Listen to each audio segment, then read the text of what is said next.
오늘 함께 읽으실 말씀은 레위기 7장 28절부터 38절까지 말씀입니다. 여호와께서 모세에게 말씀하여 이르시되 이스라엘 자손에게 말하여 이르라.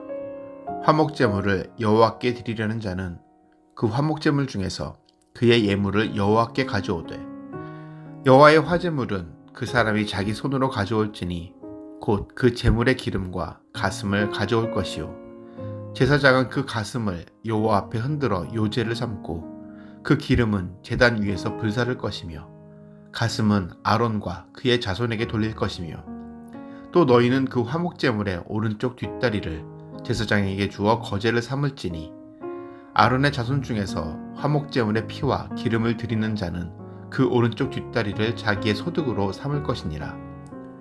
내가 이스라엘 자손의 화목제물 중에서 그 흔든 가슴과 든 뒷다리를 가져다가 제사장 아론과 그의 자손에게 주었나니 이는 이스라엘 자손에게서 받을 영원한 소득이니라.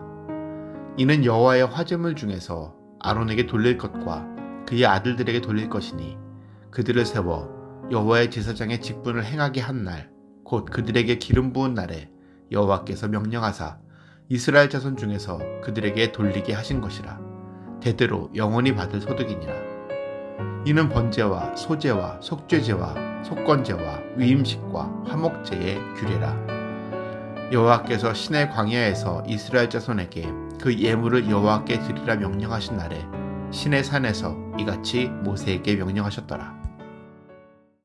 네, 오늘 우리가 함께 나눌 말씀은 레위기 7장 28절부터 38절까지의 말씀입니다. 오늘 본문은 화목제에 대한 추가 규정, 그리고 맨 마지막 부분에는 이제 5가지 제사를 마무리하는 그런 내용으로 기록되어져 있는데요. 먼저 화목제에 대한 추가 규정을 살펴보면 오늘 본문에는 그 화목제를 드린 제사의 제물에 대한 제사장의 목, 제사장이 가져가야 될 몫에 대해서 이야기하고 있습니다.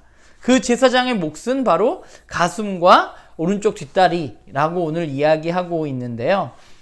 제사장의 임무는 제사를 주관하는 것입니다. 사실 제사장은 목축을 할 수도 없고 농사를 지을 수도 없습니다. 그런 제사장에게 하나님은 그들의 몫을 그들이 먹고 살 수 있도록 해주고 계시는 것이죠. 그런데 그 몫을 받은 사람은 누구냐 하면 그 제사를 집례한 사람입니다.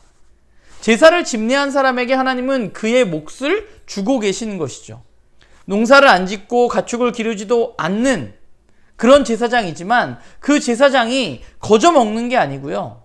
자신에게 맡겨진 일을 잘 감당할 때 그때 하나님은 그가 살아갈 수 있도록 도우시는 것입니다. 그게 하나님의 법칙이라는 생각이 저는 좀 들어요. 하나님은 제사장을 책임지시는데요. 언제 책임지시냐면 하나님이 그들에게 맡겨진 일을 그들이 제대로 해낼 때 제사장으로서의 사명을 받고 그 일을 감당하는 동안 하나님은 그 사람을 책임지시는 것이죠. 그게 바로 하나님이십니다. 그리고 뒷부분에는 5가지 제사에 대한 규정이 마무리되는 것을 볼 수 있습니다. 이 규정에는 뭐라고 나오냐면 이 규정이 언제 주어졌느냐? 시내산에서 주어졌다고 말하고 있어요. 시내산은 어떤 곳이냐면 이스라엘 민족과 하나님이 언약을 맺은 곳이 바로 시내산입니다. 그리고 레위기를 어떻게 읽을 것인가 해서 제가 이야기했지만 이 언약 백성으로서 그러면 이스라엘 민족들이 어떻게 살아갈 수 있는가에 대한 굉장히 중요한 부분이 바로 뭐라 그랬나요? 예배, 제사라고 했습니다. 하나님과의 만남입니다. 언약 백성으로 살아가면서 하나님의 자녀로 살아가면서 제사 없이 살아갈 수는 없습니다. 제사는 필수적인 것이고 여기서 우리가 제사하면 좀 그렇지만 하나님과의 만남을 이야기하는 것이죠. 왜냐하면 하나님과 언약을 맺었기 때문에 하나님과 지속적으로 만나야만 합니다. 제사는 기본적으로 만남이고 이 언약을 지탱해주는 가장 필수적인 요소입니다. 하나님의 백성이 하나님의 백성으로서 제사장 나라로서 거룩한 백성으로 살아갈 수 있기 위해서 가장 먼저 해야 할 일, 가장 중요한 일은 바로 예배입니다. 예배 없이 하나님 백성으로 살아갈 수는 없습니다. 그래서 레위기 앞부분에 이 제사에 대해서 기록하고 있는 것이죠. 오늘 말씀을 보면서 우리가 앞부분에 제사 규정이 이제 마무리되는데 제사 규정 속에서 많은 부분이 제사장에 대한 이야기라는 사실을 우리는 보게 돼요. 제사장에게 이야기하는 부분이 상당 부분 있습니다. 그들이 어떻게 제사를 집례하는지 또 어떻게 그들이 살아갈 수 있는지에 대해서 하나님은 제사의 이야기를 통해서 말씀하고 계신 것이죠. 제사장은 제사를 집례하는 사람이고 결국 이 제사장은 하나님과 백성들이 만날 수 있도록 돕는 역할을 하는 사람입니다. 그리고 그 돕는 일을 하기 위해서는 어떻게 해야 돼요? 앞에서 많이 얘기했지만 하나님이 말씀하신 이 여러 가지 규례들을 올바로 지키면서 그 제사를 드리는 것이죠. 내 마음대로 할 수 있는 것이 아니라 하나님이 말씀하신 대로 지켜야만 하는 것입니다.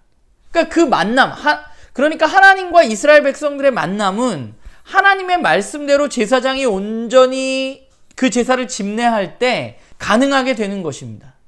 그러니까 잘 생각해 보면 제사장이 제사장 역할을 할 때 이스라엘 백성들은 살 수 있는 거예요. 하나님의 백성으로. 사실 출애굽기 뒷부분부터 제사장에 대한 이야기가 굉장히 많이 나오는데 출애굽기도 그렇고 레위기도 그렇고 이렇게 제사장에 대해서 많은 이야기를 하는 이유는 그럼 무엇일까요? 그것은 바로 이스라엘 백성이 제사장 나라이기 때문입니다. 제사장이 하는 일을 이스라엘은 보고 배워야만 합니다. 거룩하지 못한 죄인인 사람들이 하나님을 만날 수 있도록 그들은 그들의 역할을 감당해야만 합니다. 어떻게 해요? 하나님의 말씀대로. 제사장이 하나님의 말씀대로 집례했던 것처럼 이스라엘 민족들도 제사장 나라로 살아가기 위해서는 하나님의 말씀대로 살아야만 하는 것이죠. 그러면 그렇게 하나님의 말씀대로 제사장의 임무를 잘 감당하면서 살 때 어떤 일이 일어나나요? 제사장이 잘할 때 누가 산다고요? 이스라엘 민족이 살 수 있습니다. 이스라엘 민족이 제사장 나라로서 역할을 잘할 때 누가 살 수 있어요? 하나님을 알지 못하는 사람들, 죄인된 백성들이 올바로 살아갈 수 있는 길이 열리게 되는 것이죠. 그리고 이때 또 한 가지 주어지는 것이 뭐예요? 제사장이 제사장의 역할을 감당할 때 하나님이 그들을 입히시고 먹이시고 채워주시는 것처럼 이스라엘 민족들이 제사장으로서의 역할을 감당할 때 하나님이 그들을 책임지시는 것입니다. 그러면 그게 오늘 우리에게 무슨 관계가 있느냐? 오늘 우리는 왕같은 제사장으로 부름받은 사람들입니다. 이스라엘에게 주어졌던 임무가 이제는 예수 그리스도를 받아들인 사람들인 저와 여러분에게 주어져 있습니다. 그럼 우리가 해야 할 일은 뭐예요? 우리가 살아가기 위해서 애쓰는 것이 아니라 우리가 해야 할 일은 제사장으로서 1차적으로 다른 이들을 위해서 일해야만 하는 거예요.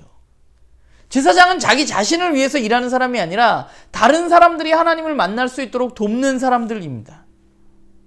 다른 이들을 위해서, 다른 이들을 하나님께로 온전히 이끌어 갈 때 그때 어떤 일이 일어나요? 하나님께서 나를 책임지시고 다른 이들이 하나님을 만날 수 있게 되는 것이죠. 그렇기 때문에 저와 여러분이 해야 할 일은 내가 어떻게 살을까 전전긍긍하는 게 아니라 제사장으로 우리의 삶을 살아가면 되는 것입니다. 그러면 하나님이 채워주시는 것입니다. 하나님의 말씀을 듣고 그 말씀에 따라서 우리가 살아간다면 하나님이 책임지시는 것이죠. 그럼 우리는 제사장으로 어떻게 살 수 있는가? 우리가 해야 할 일은 바로 예배하는 것입니다. 예배를 통해서 하나님과의 관계를 통해서 우리는 제사장으로 살아갈 수 있는 것이죠.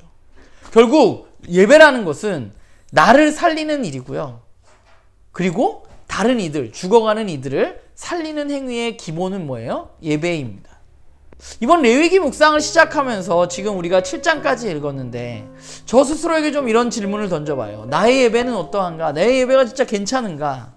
그리고 또 한 가지, 나는 제사장으로 제대로 살아가고 있는가? 질문을 던져봅니다. 이 질문이 저뿐만 아니라 우리 나눔교회 식구들한테도 적용되는 것 같아요. 여러분의 예배는 어떠하고 여러분은 제사장으로 온전히 살아가고 있는가? 여러분의 삶을 묵상해서 우리가 우리의 예배로 살아가고 또한 우리가 제사장으로서의 역할을 잘 감당하는 그런 우리 모두가 되기를 주님의 이름으로 부탁을 드립니다.